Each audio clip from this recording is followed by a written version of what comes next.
குறைந்த விலை நிறைந்த தரம் தங்கள் தேவைகள் அனைத்தும் ஒரே இடத்தில். ஜெயச்சந்திரன். மின்னம்பலம் நேயர்களுக்கு வணக்கம். நான் விஷால் புலிவர். இன்றைய நேர்காணலில் நம்மோடு இணைந்திருக்கிறார் உலக செய்தி பகுப்பாய்வாளர் திரு கசாலி அவர்கள். வணக்கம் சார். வணக்கம் விஷால். சமீபத்தில் இஸ்ரேல் பிரதமர் பெஞ்சமின் நெத்தன்யாகு ஒரு யூடியூப் சேனலுக்கு பேட்டி கொடுக்கும்பொழுது ஈரான் ஒரு மிகப்பெரிய ஒரு மிசைலை தயாரிச்சுக்கிட்டு இருக்காங்க, கிட்டத்தட்ட ஒரு 9000 கிலோமீட்டர் தாண்டி அடிக்கிறது, இன்னும் ஒரு 3000 கிலோமீட்டர் சேர்த்தாங்க அப்படின்னா அமெரிக்காவிலேயே சில முக்கியமான நகரங்களை அடிக்க முடியும் அப்படின்னு சொல்லி அமெரிக்காவுக்கு எச்சரிக்கை கொடுக்குற மாதிரி அவர் பேசியிருக்காரு சார். ஈரான் அப்படி என்ன ஒரு ஆயுதத்தை தயாரிக்கிறாங்க? இது புதுசெல்லாம் இல்லை. ஏற்கனவே இந்தியாவில் இருக்குது, சைனாவில் இருக்குது, அமெரிக்காவில் இருக்குது, நார்த் கொரியாவில் இருக்குது, ரஷ்யாவில் இருக்குது, எல்லாத்தையும் இருக்கிறது தான். ICBM, inter continental ballistic missile. அது மிசைலில் ஹைப்பர்சோனிக்கு பலிஸ்டிக் அதெல்லாம் அந்த டீட்டெயிலாம் முன்னாடி பேசிருக்கோன்னு நினைக்கிறேன். ஓகே, இது பலிஸ்டிக் மிசைல். அந்த பலிஸ்டிக் மிசைல் ஒரு கட்டத்தில் எப்படி மேலே போகும்னா, மேலே ஒரு கட்டத்துக்கு மேலே போய் அந்த ட்ராஜெக்டரியில் மேலே போய் அப்புறம் அதோட என்ஜின் ஆஃப் ஆகிரும், அதுக்கப்புறம் கீழே விடுறது. இதை கைட் பண்ணுறது இருக்குல்ல, அது சேட்டலைட்லேருந்து கைட் பண்ணுறது. இப்போது இன்டர் கான்டினென்டல் பலிஸ்டிக் மிசைல் வேணும் அப்படின்னு சொல்லியாச்சுன்னா இவங்க கையில் எந்த நாடு தயாரித்து எந்த நாடு இதை டெஸ்ட் பண்ணுறாங்களோ அனுப்ப போகிறாங்களோ அவங்களுக்குன்னு செப்பரேட்டாக மேலே இது இருக்கணும், சேட்டலைட் இருக்கணும். ஓகே, அந்த சேட்டலைட் இப்போ ஈரான் கையில் இருக்குது, ஈரான்ட்டு இருக்குது. என்ன சேட்டலைட் விட்டாங்கல்ல, ஈரான்ட்டு இருக்குது. சரி, இப்போ இது நீங்கள் சொல்கிறீங்கல்ல, இதுக்கு என்னது குரம் ஷாகர் 5 அப்படின்ற பேர். இது சொல்கிறீங்களா, இவர் சொன்னது 9000 கிலோமீட்டர் போகுதுன்னு சொன்னாங்க இல்லையா. ஆக்சுவலாக உறுதிப்படுத்தப்படாத செய்தியாக வர்றது என்ன தெரியுமா, இது ஆல்ரெடி 12000 கிலோமீட்டர் போகுதுன்னு. அப்போ என்ன சொல்லியிருக்காங்கன்னா, என்டையர் அமெரிக்கா, நீங்கள் ஈரானில் இருந்து என்டையர் அமெரிக்கா கவர் ஆகுது, என்டையர் யூரோப் கவர் ஆகுது. அவ்வளோதான். இப்போ இது எப்படின்னா அடித்தா என்ன பெரிய விஷயமா அப்படின்னு நினைக்க முடியாது. ஏன்னா ஒரே டைமில் எப்படி இது பண்ணுறாங்கன்னா, ஒரே டைமில் இந்த பக்கம் அணுகுண்டு என்ரிச் பண்ணுறாங்க. ஈரான் அணுகுண்டு ரெடியாக தயாரிச்சிட்ருக்காங்க. 60% சொல்கிறாங்க. ஆக்சுவலாக 87-88% தாண்டிட்டா தான் சொல்கிறாங்க. ஓகே, அப்புறம் இதை அணுகுண்டு தயாரித்து கையில் கொண்டு இருக்குது. அதை எப்படி கொண்டு போய் சேர்க்குறது? நம்ம லாரியில் கொண்டு போக முடியும், மிசைல் வேணும். சரி, அந்த மிசைலோட இதுக்கு முன்னாடி ஃபத்தா 1 and 2 இருக்கு இல்லையா, அதோட ரேஞ்சு 1400 கிலோமீட்டர், சில கொஞ்சம் ப்ளஸ் மைனஸ் வச்சுக்கங்களேன். 1400 கிலோமீட்டர்னால் ஈஸியாக அந்த எல்லையிலேருந்து இஸ்ரேல் அடிக்க முடியும். இந்த பக்கம் சவுதி அரேபியா ரொம்ப பண்ணான்னா சவுதியில் ஒரு போடு போட முடியும். அந்த பக்கம் போனால் இந்தியா பக்கம் கூட ஒரு பார்டர் பக்கம் வரலாம். அங்கிட்டு போனால் யூரோப்பில் பெருசாலாம் போக முடியாது. அந்த ரேஞ்சே அப்படி தானே, 1400-1500 கிலோமீட்டருக்குள்ளே அது. அப்போது அது ஹைப்பர்சோனிக். ஓகே, அது நம்ம பாடம் எடுக்க வேண்டாம்னு நினைக்கிறேன். ஹைப்பர்சோனிக்னா என்ன, இதில் என்ன எடுக்க வேண்டாம். ஸோ அது ஹைப்பர்சோனிக். அது எப்படி அடிக்கும்னு சொல்லி ஒரு 12 நாள் போரில் நிரூபிச்சிட்டாங்க. ஓகே, ஸோ இப்போ என்ன ஒரு விஷயம்னா, ஐசிபிஎம் டெஸ்ட்டு பண்ணிட்டோம்னு சொல்லி டெஸ்ட்டு பண்ணிட்டாங்கன்னு யார் சொன்னது? நம்ம அசோசியேட்டட் ப்ரெஸ் இருக்காங்கல்ல, அவங்க அவங்க கையில் ஏகப்பட்ட டிவைஸ் வச்சுருக்காங்க. டிவைஸ் வச்சு என்னமோ ஒன்று போகுதே அப்படின்னு பார்த்து அவங்க சொல்லியிருக்காங்க. அதை ஈரான் உறுதிப்படுத்தியிருக்காங்க, பண்ணிட்டாங்க. ஆனால் இதை இன்னும் அமெரிக்காவோ வேறு நாடுகளோ அஃபிஷியலாக இன்னும் உறுதிப்படுத்தலை. அவங்களுக்கே ஒரு டவுட் இருக்குது. ஆனால் ஒன்று போயிருக்கு, அது எத்தனை கிலோமீட்டர் ரேஞ்சுங்கிறது இன்னும் உறுதிப்படுத்தலை. அந்த மாதிரி ஒரு விஷயம் இருக்குது. இப்போது இவங்க கையில் என்னென்ன இருந்துச்சு ஏற்கனவே, செஜில், ஃபத்தா, அப்புறம் ஹஜ் காசிம் அப்படின்னு இதெல்லாம் போட்டு அடிச்சா அது அந்த சரௌண்டிங்கில் அடிக்கலாம். அல்லது கப்பலில் கொண்டு போயிட்டு, இல்லை வேறு ஒரு நாட்டில் கொண்டு போய் அங்கே பேஸ் இருந்தால் தான் அடிக்க முடியும். இப்போ இருக்கிற இடத்துலேருந்து அடிக்கணும் அப்படின்னா இது ஐசிபிஎம் ரொம்ப முக்கியமாக அப்படி ஸ்டார்ட் பண்ணியாச்சுன்னா அது வார்டுக்கு போகும். அது இடைமறித்து பண்ணுறது கஷ்டம். நம்ம தாடு இருந்தால் கூட அது பண்ண முடியாது. ஏன்னா அதோட speed, range plus it is guided. America கிட்டே இந்த மாதிரி ஒரு ஆயுதம் இல்லையா சார்? இன்டர் கான்டினென்ட் இருக்குது. ஏன் இல்லை, அமெரிக்கா இருக்குது. ஆனால் இது தடுக்க முடியாது. தடுக்கிறதுக்கு நீங்கள் கைடட் இருக்கு இல்லையா, கைடரில் ஒரு குறிப்பிட்ட அளவுக்கு போகுது. அது தாடு மூலமாக தாடோட மெயின் இதே ஐசிபிஎம்மை தடுக்கிறது தான். ஏன்னா 1800 கிலோமீட்டருக்கு முன்னாடியே ரேஞ்சில் அதை கண்டுபிடிச்சி அப்புறம் இது போய் தடுக்கும் அப்படிங்கிறது தான். ஆனால் ஒரே ஒரு டிஃப்ரென்ஸ் என்ன தெரியுமா, நார்மலாக வந்து அயன் டோமில் வந்து அது வந்து கைடட் ஆக்சுவலாக. இது வந்து ஒரு மிசைல் இப்படி வருதுன்னு வச்சுக்கலேன். வரும்போது சப்போஸ் ஸ்பீடு குறைஞ்சி ரூட் மாறுது அப்படின்னா இது இப்படியே நேராக அடிக்க போகிறது இப்படி போயிடும். ஆனால் தாடு வந்து அப்படி போகாது. ஸ்ட்ரைட்டாக எங்கே உண்டோ அதுக்கேற்ற மாதிரி போகும். இது எங்கே உண்டோ அதுக்கேற்ற மாதிரி இருக்கும். கரெக்டாக மீட் அவுட் ஆகணும்.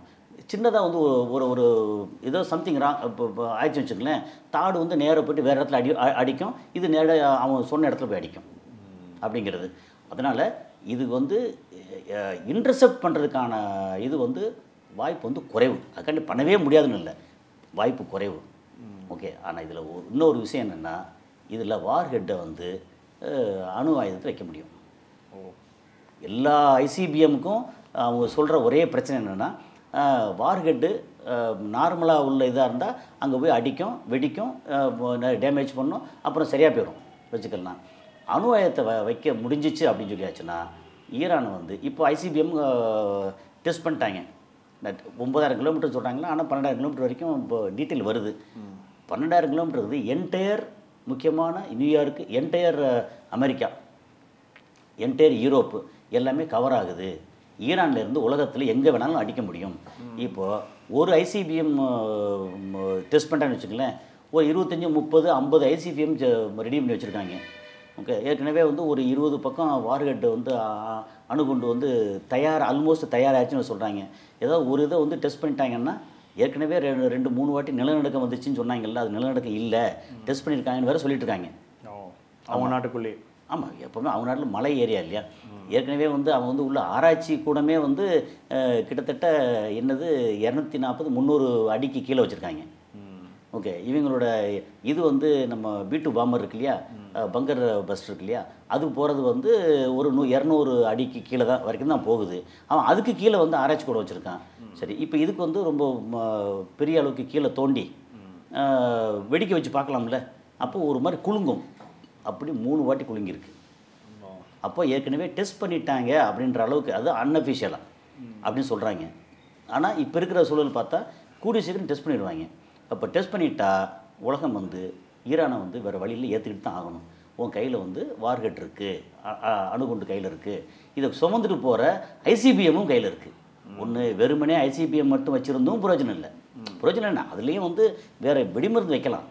ஆனால் இந்த அணுகுண்டு பயம் இருக்குல்ல, அணுகுண்டும் தயாராகிடுச்சு, ஐசிபிஎம் தயாராகிடுச்சு. இதுக்கப்புறம் வந்து யாரும் ஒன்றும் பண்ண முடியாது. ஏதாவது ஒன்று அவன் நாட்டம் பண்ணுவான். இப்போது அப்படி பண்ணும்போது அடுத்த கட்டமாக வந்து சவுதி அரேபியா என்ன செய்யும், ஏற்கனவே எக்கச்சக்கமாக 30 பில்லியனுக்கு மேலே காசை கொடுத்து பாகிஸ்தான்கிட்ட வந்து டெவலப் பண்ண வச்சு, பாகிஸ்தான் ஒப்பந்தம் வர போட்டிருக்காங்கல்ல, அங்கேருந்து ஒரு 10 வார்கட்டை தூக்கி ஐசிபிஎம் எல்லாமே அங்கேயே இருக்குது, அங்கேருந்து விலைக்கு வாங்கிக்கலாம். பணக்கார எப்படின்னா சாதாரண டெக்னிக்கலாக உள்ளவன் என்ன செய்வான்னா சொந்தமாக உழைச்சி வேலை செய்வான். இவன் வந்து கையில் காசை கொடுத்து அதை வாங்கி வச்சுக்குவான். அதனால தான் இப்போ சமீபத்தில் நம்ம சில செய்திகளை பார்த்தோம்னா சார், ஐரோப்பிய நாடுகள் ஒரு பக்கம் வந்து ஈரானுக்கு எதிராக வந்து சாங்ஷன் பண்ணுறதா இருக்கட்டும், குறிப்பாக வந்து இந்த அணு ஆயுதம் தொடர்பான விஷயங்களில் தொடர்ச்சியாக பேச்சுவார்த்தை போயிட்டே இருக்குது. அப்போ இது சீரியஸாக பண்ணுறதுனால தான் இன்னொரு பக்கம் ஐரோப்பா மூலமாக இந்த ஒரு தடுக்கிற நடவடிக்கையை செய்கிறாங்களா? ஆமாம், அதாவது ஐரோப்பா வந்து என்ன சொல்கிறாங்கன்னா, நாங்கள் மட்டும்தான் உலகத்தில் வந்து எல்லாமே வச்சுருக்கணும், எங்களுக்கு நாங்கள் சொல்கிறது பூரா கேட்டுக்கிட்டு இருக்கணும் அப்படின்னு சொல்லி இருக்கிறது தான். ஐரோப்பாவில் வந்து மினரல்ஸ் பார்த்தீங்கன்னா மினரல்ஸும் அது இருக்கிறது ரொம்ப ரொம்ப குறைவு. ஆனால் மக்கள் வந்து ரொம்ப சுகமாக நல்லா வாழ்ந்துக்கிட்டு இருக்காங்க. அப்போ என்ன, அடுத்தவன்ட்ட வந்து அடித்து பிடுங்கி பண்ணுறதானே. சென்ட்ரல் ஆஃப்ரிக்கா, வெஸ்ட் ஆஃப்ரிக்கா அங்கே இருக்கிற மொத்த வளத்தை அள்ளிட்டு போகிறது தானே. இப்போ தான் வந்து அங்கே ஒரு பெரிய எழுச்சி வந்துருச்சு. அதனால் இப்போ ஐரோப்பா வந்து கீழே இறங்க ஆரம்பிச்சிருச்சு, அமெரிக்காவும் கீழே ஆல்மோஸ்ட் இறங்க ஆரம்பிச்சிருச்சு. அப்புறம் இஸ்ரேல் வந்து இப்போ அடி தாங்க முடியாமல் வந்து சமாதானத்துக்கு வந்துட்டாங்க. அப்படி ஏற்கனவே பேசும்போது இஸ்ரேலை பற்றி பேசும்போது பெரிய அளவுக்கு வந்து அடி வாங்கிட்டாங்க. ஆனால் வெளியே தெரியாத ஊமக்காயம்னு வச்சுக்கோமே அப்படி. அப்போ வந்து மொத்த யூரோப் இருக்குல்ல, அந்த யூரோப்பில் வந்து எப்பவுமே 2 பார்ட்டாக இருக்குது. ஒரு பக்கம் ஏழை நாடுகள், யூரோப்பில் ஏழை நாடுகள், இன்னொரு பக்கம் பணக்கார நாடுகள், நேட்டோவில் இருக்கிற பணக்கார நாடுகள். ஓகே. ஸோ இந்த பணக்கார யூரோப்பெல்லாம் வந்து ஏழை நாடு ஆக போகுது அப்படின்ற சிக்னல் எல்லாம் தெரிஞ்சிருச்சு. இப்போ இவங்களும் வந்து இந்த மாதிரி ஐசிபிஎம் டெஸ்ட் பண்ணிட்டாங்க, அது ஓகே ஆயிடுச்சு. அணுகுண்டு டெஸ்ட் பண்ணிட்டாங்க, இப்போ அணுவாத நாடாக மாறிடுச்சு. அப்படின்னா இவங்க வந்து யாரும் இங்கே வந்து நாட்டாமல் பண்ண முடியாது. இந்த மொத்த ரீஜன் வந்து ஈரான் கட்டுப்பாட்டுக்கு வந்துடும். கட்டுப்பாடு டைரெக்டாக வருதே இல்லையோ, அடுத்தவன் கட்டுப்பாடுக்கு குறைஞ்சிரும். ஸோ இது நேரடியாக சீனாவுக்கும் ஒரு அட்வான்டேஜஸாக போகும் இல்லையா? சீனாவுக்கு கண்டிப்பாக அட்வான்டேஜாக போகும். என்னென்னா இப்போ எப்படி பார்த்தாலும் சீனாவும் ஈரானும் நட்பு நாடுகள். ஓகே, சீனா வந்து ஈரான் வந்து கீழே இறக்க மாட்டான். ஏன்னா அவனோட ஆயில் வந்து அவனுக்கு சீனாவுக்கு தேவைப்படுது, அதனால் கொடுக்குறாங்க. இதனால் இது வந்து எப்படின்னா மொத்தத்துக்கு அரபு நாட்டில் இருக்கிற ஆயில் இருக்குல்ல, இந்த ஆயில் விநியோகம் இனிமேல் வந்து அவன் இஷ்டத்துக்கு பண்ணுவாங்க. அப்போ என்னாகும், இதை வச்சு மஞ்சள் குளிச்சுக்கிட்டு இருக்க அமெரிக்கா பெரிய அடி வாங்கும். அப்புறம் இதை பேஸ் பண்ணி நிறையா வந்து மருந்து பொருட்கள்லேருந்து ஆயுதங்கள்லேருந்து இதை வச்சு தான் நிறைய போட்டிட்டு இருக்காங்க யூரோப் வந்து. நீங்கள் பார்த்தீங்கன்னா யூகே அவருடைய ரிசர்ச் அண்ட் டெவலப்மெண்ட் இருக்குல்ல, அது வந்து ரொம்ப எக்ஸலண்ட்டாக இருக்கும். ஓகே, அதே மாதிரி இந்த ட்ரிங்க்ஸ் இருக்குல்ல, வைனு இது இருக்கு இல்லையா, இதெல்லாம் யூரோப் நாடு வந்து ரொம்ப ஃபேமஸ்ஸு. அப்புறம் ஒரு பக்கம் பார்த்தா மீன் பிடிக்கிறது, இன்னொரு பக்கம் பார்த்தா ஃப்ளவர்ஸ். நீங்கள் ஹாலண்டு பார்த்தீங்கன்னா உலகத்திலே வந்து நம்பர் 1 ஃப்ளவர்ஸ் சப்ளையர். நீங்கள் வந்து இங்கே ஹோசூர் இருக்குல்ல, ஹோசூரில் வந்து ஆயிரக்கணக்கான ஏக்கரில் வந்து ரோஸ்லேருந்து எல்லாமே வந்து விளைஞ்சிட்ருக்கோம். இதை வந்து கட் பண்ணி எடுத்து ஹாலண்டுக்கு போய் அங்கே வந்து இது ஒட்டி சீல் போட்டு உலக நாடுகளுக்கு போய் சேரும். ஸோ ஹாலண்டு வந்து உலகத்தில் இருக்கிற நம்பர் 1 ஃப்ளவர் மார்க்கெட்டு. ஓகே, அப்புறம் ஒரு பக்கம் மீன் பிடிக்கிறது. அப்புறம் நீங்கள் ஃப்ரான்ஸ் எடுத்திங்கன்னா ஆயுதம் இருக்குது, மற்ற நிறைய விஷயங்கள் இருக்குது. யூகே எடுத்திங்கன்னா மருந்து பொருட்களில் ரொம்ப பேட்டன்ட்டோட ரொம்ப எக்கச்சக்கமாக இருக்குது. இப்படி ஒரு நாடும் ஒரு ப்ளஸ் பாயிண்ட்டோடு இருக்கிறது. ஆமாம், ஆனால் இதே இது மற்றவங்களும் டெவலப் ஆகிட்டாங்கன்னா அவங்களுக்கு வேலையெல்லாம் போயிடுது. அதனால் அந்த ஒரு பிரச்சனை பயம். அதனால் வந்து இவங்க வந்து அணு ஆயுதம் தயாரிச்சிடக்கூடாதுங்கிறதுல வந்து ரொம்ப இதாக முழுமையாக இருக்காங்க. ஆனால் இவங்க வந்து ஆல்மோஸ்ட் தயாரிச்சிட்டாங்க. இல்லை சார், ஒருவேளை ஐசிபிஎம் வந்து ஃபுல்லாக சக்ஸஸ்ஃபுல் ஆகிடுச்சுன்னா அது அவங்களுடைய ப்ராக்சிஸ்க்கும் அது போக வாய்ப்பு இருக்கா? கண்டிப்பாக போகும். இதில் நீங்கள் வந்து இப்போ பாகிஸ்தானோட ஆயுதம் வந்து சவுதி அரேபியாவுக்கு வரும் அக்ரிமெண்ட் தானே வரும். அப்படிங்கும்போது இப்போ இங்கே வந்து அஃபீஷியலாகவே ஈரான் வந்து ஏமனோட அக்ரிமெண்ட் போட்டு கொண்டு வந்து நிறுத்தலாமே. அங்கே வந்து அமெரிக்கா தான் எல்லா இடத்துலையும் வந்து அவங்க தளம் வைக்க முடியுமா? ஈரான் வந்து ஏமனில் தளம் வைப்பாங்க, லெபனானில் தளம் வைப்பாங்க, சிரியாவில் தளம் வைப்பாங்க, அடித்தா திருப்பி அடிப்பாங்க. அப்போ இந்த மொத்த ரீஜன்லேயும் வந்து அவங்க வந்து ஈரானோட தளமாக இருக்கும். அமெரிக்காவோட தளம் ஒரு 10-12 தளம் இருக்குது அப்படின்னா ஈரானோட தளம் வந்து ஒரு 10-12 தளம் இந்த ஏரியாவில் இருக்கும். நீயா நானான்னு சண்டை வரும். சண்டை வந்தால் நான் ஒன்று அடிப்பண்டான்னு சொல்லி வச்சேன், நான் ஒன்று அடிப்பண்டான்னு வரும். ஐசிபிஎம் பட்னாமுக்குன்னா வந்து அமெரிக்கா காலின்னு அமெரிக்கா மொத்தத்துக்கு காலியாட்ட கூட முக்கியமான நகரங்கள்லாம் ஒரு 10 நகரம் காலியாச்சுன்னா அடுத்த 500 வருஷத்துக்கு எந்திரிக்க முடியாது. ஸோ அந்த அளவுக்கு வந்து பிரச்சனை வந்துட்டு பிரச்சனை தான். இப்போ இங்கே வந்து ஈரான் அடிக்க போகிறான் அப்படின்னா உடனே வந்து பிரச்சனை வந்து சைனா வந்து டைரெக்டாக வரவனே இல்லையோ, நார்த் கொரியா வந்து இவனுக்கும் ஈரானுக்கும் வந்து டையப் வந்து இன்னும் நடக்கலை. ஆனால் இன்டைரக்டாக டையப் உண்டு. ரஷ்யாவுக்கும் ஈரானுக்கும் 20 வருஷம் ஒப்பந்தம் உண்டு. அப்போ ஒருத்தருக்கு வந்து இப்போ ரஷ்யா வந்து இந்த சைடில் எப்படி வச்சுக்கோமே, அமெரிக்கா வந்து சுற்றி போகணும். அலாஸ்கா சைடு அந்த சைடு போகணுன்னா பக்கத்தில், அதுக்கு வந்து 10,000 கிலோமீட்டர் 12 கிலோமீட்டரில் போக வேண்டியதில்லை. அவன் வந்து அமைக்கி விட்டான்னா அங்கே சொல்லி முடிச்சிடும். அதனால் மொத்தத்துக்கு உலகத்தில் வந்து இப்போது நாட்டாமை பண்ணக்கூடிய அந்த நிலைமை வந்து டவுன் ஆகிட்டுன்னு அர்த்தம். ஐசிபிஎம் வந்து ஆல்ரெடி டெஸ்ட் பண்ணிட்டாங்கன்னு சொல்லி இவங்க சொல்லியிருக்காங்க. பட் அமெரிக்கா வந்து இன்னும் பெரிய அண்ணன் வந்து இன்னும் வெளியிடலை. எல்லா இதுவும் சுற்றி பார்த்தா வந்து நம்மளை என்ன இப்படி போகிற போக்கில் பார்த்தா நம்மளை இங்கே வாழ விட மாட்டாங்க போல இருக்கு அப்படின்ற அளவுக்கு வந்து அமெரிக்காவும் இஸ்ரேலும். ஏன்னா இஸ்ரேல் வந்து அமெரிக்காவோட ப்ராக்சி. ஓகே, ஆனால் ஒட்டுமொத்தத்தில் பார்க்கும் பொழுது இப்போது சமீபத்தில் அமெரிக்காவினுடைய அந்த ஏர்பேஸ்லேயே அடித்ததுனால ஈரானுக்கும் ஒரு கான்ஃபிடென்ட் வந்திருக்கு இல்லை, இனிமேல் நம்ம அமெரிக்காவிலேயே டேரெக்டாக போய் அடிக்கலாம் அப்படின்ட்டு. அது சொல்லி அடிக்கிறதானே. அமெரிக்கா ஏர்பேஸ் வந்து கத்தாரில் அடிக்கும்போது அவன் வந்து பங்கர் பஸ்டரை வந்து B2 பாம்பர் வச்சு போடுவானா. நான் வந்து அப்படி கையை கட்டினா அந்த மக்களே வந்து கம்பெனியை வந்து வீட்டுக்கு அனுப்பிச்சிடுவாங்கல்ல. நான் திருப்பி அடித்தா தான் எப்போ ஏற்கனவே பேசியிருக்கோம் கத்தாரோட இறையாண்மை. அப்போ என்னென்னா இறையாண்மை சரி போயிட்டு அடிச்சிட்டாங்க போச்சு, நான் வந்து ஒரு 5 மில்லியன் 10 மில்லியன் செலவு பண்ணி அந்த இடத்த நான் கட்டிக்கிறேன் எல்லாம் பண்ணிக்கிறேன் அப்படின்னா அது பணம் விஷயம் இல்லை.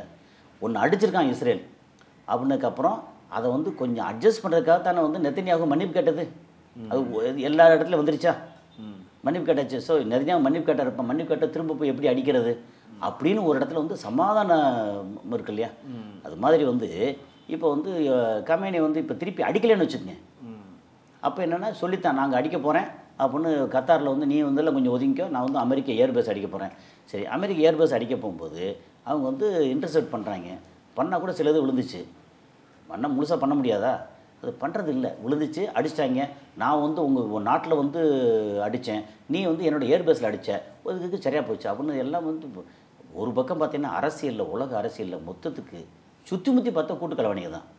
இது இவன் கரெக்டு, அவன் தப்பு, அவன் கரெக்டு, இவன் தப்பு, அது சொல்லவே முடியாது. நீ வந்து அதான் நீங்கள் வந்து என்ன சொன்னீங்கன்னா, ஓவராலாக இவன் என்ன பண்ணுறான் அந்த டீட்டெயில் பூரா பாருங்கள், இவன் என்ன பண்ண டீட்டெயில் பூரா பாருங்கள், கடைசியில் நம்ம மென்டல் ஆயிரும்.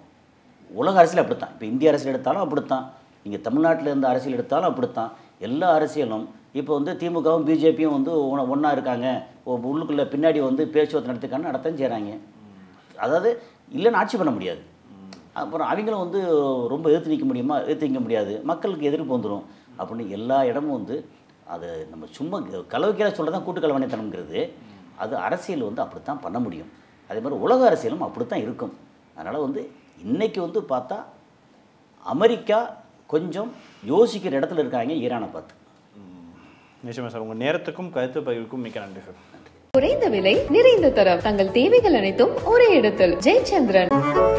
மின்னம்பலம்.com தமிழின் முதல் மொபைல் பத்திரிகை.